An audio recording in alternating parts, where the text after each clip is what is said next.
NB lifestyle ଚ୍ୟାନେଲକୁ ସ୍ୱାଗତ। ଆସନ୍ତୁ ଆଜି ଗୋଟିଏ ଏମିତି କଥା ଜାଣିବା ପୂର୍ବରୁ ଆମ ଚ୍ୟାନେଲକୁ ସବସ୍କ୍ରାଇବ୍ କରନ୍ତୁ, ଲାଇକ୍ କରନ୍ତୁ।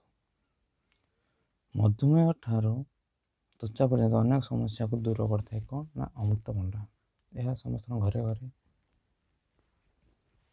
ବାଡ଼ିରେ ଦେଖିବାକୁ ମିଳିଥାଏ।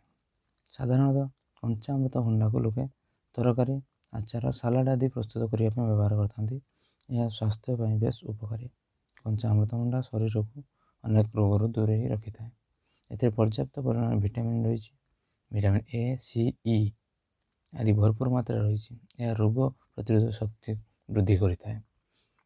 ଜାଣନ୍ତୁ ଏହାର ଚମତ୍କାରୀ ସ୍ୱାସ୍ଥ୍ୟ ଉପକାରୀ ଗୁଣ।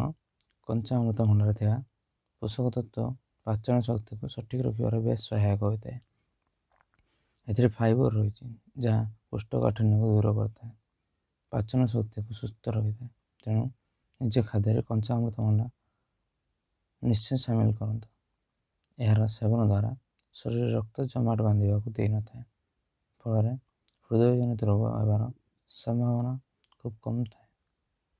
ଏହାଦ୍ୱାରା ଉଚ୍ଚ ରକ୍ତଚାପ ଜନିତ ସମସ୍ୟା ମଧ୍ୟ ଦୂର ହୋଇଥାଏ। କଞ୍ଚା ଅମୃତଭଣ୍ଡା ପୋଷକ ତତ୍ତ୍ୱରେ ଭରପୁର। ଏଥିରେ vitamin B, C, fibre, potassium, ମାଗ୍ନେସିୟମରେ ଭରପୁର। ଏହା ରୋଗ ପ୍ରତିରୋଧକ ଶକ୍ତି ବୃଦ୍ଧି କରିଥାଏ। କଞ୍ଚା ଅମୃତଭଣ୍ଡା ସେବନ ଦ୍ୱାରା ଓଜନ ହ୍ରାସ ହୋଇଥାଏ। ତେଣୁ ନିଜ ଖାଦ୍ୟରେ ଏହାକୁ ସାମିଲ କରନ୍ତୁ। ମଧୁମେହ ରୋଗୀ କଞ୍ଚା ଅମୃତଭଣ୍ଡା ସେବନ କରିବା ବେଶ୍ ଲାଭକାରୀ। ଏଥିରେ ରକ୍ତରେ ଶର୍କରାର ମାତ୍ରାକୁ ନିୟନ୍ତ୍ରଣ କରିଥାଏ। କଞ୍ଚା ଅମୃତଭଣ୍ଡାରେ ଭିଟାମିନ୍ A ଆଣ୍ଟିଅକ୍ସିଡାଣ୍ଟର ଗୁଣ ରହିଛି।